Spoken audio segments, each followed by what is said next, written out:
আমি চলে এসেছি আবার তোমাদের জন্য। আজকে ক্রিম বানাবো। দেখো আমার ক্রিম কিন্তু খুব বেশি জিনিসপত্র দিয়ে আমি বানাই না, যাতে সবার সাধ্যের মধ্যেই থাকে, সবাই যাতে ইউজ করতে পারে। তো আমাদের জানো যে আমাদের রেটিনল আমাদের স্কিনের জন্য কতটা দরকার। তো গাজর আমি এই দুটো নিয়েছি, তোমাদের কাছে বড় গাজর থাকলে একটা নেবে। এটা আমি ফুটিয়ে পুরো দেখো জেলি ফর্মে নিয়ে এসেছি একদম। হ্যাঁ, আর আমি এই গাজরটাকেও তোমার পুরো পেস্ট করে নিয়েছি মিক্সিতে একদম ভালো করে। এবার দুটোকে আমি ফুটিয়ে তোমাদের সামনে নিয়ে আসছি একসঙ্গে। আমি পুরো এই দুটোকে ফুটিয়ে ঠান্ডা করে একদম নিয়ে এসেছি। দুটো ক্রিমের আকার নিয়ে নিয়েছে। আমি এর মধ্যে একটা ভিটামিন ই ক্যাপসুল দেবো, এই দেখো। এবার এটা মিশিয়ে আমি পুরো মুখে মেখে নিয়েছি। এটা আমি পুরো 1-1.5 ঘন্টা রাখবো, রেখে আমি মুখটা ওয়াশ করে নেবো। আর তোমরা যদি চাও এটা গোটা রাত রাখতে পারো।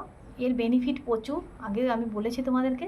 তো আমার যদি ভিডিও তোমাদের ভালো লাগে তাহলে তো বুঝবো যে আমাকে লাইক কমেন্ট সাবস্ক্রাইব করবে, তাহলে বুঝতে পারবো যে আমার ভিডিও তোমাদের কাছে পৌঁছাচ্ছে, ভালো লাগছে। সবাই ভালো থাকো, আবার দেখা হচ্ছে এরকমই কোনো নতুন ভিডিওর সঙ্গে। ততক্ষণ সবাই ভালো থাকো, বাই।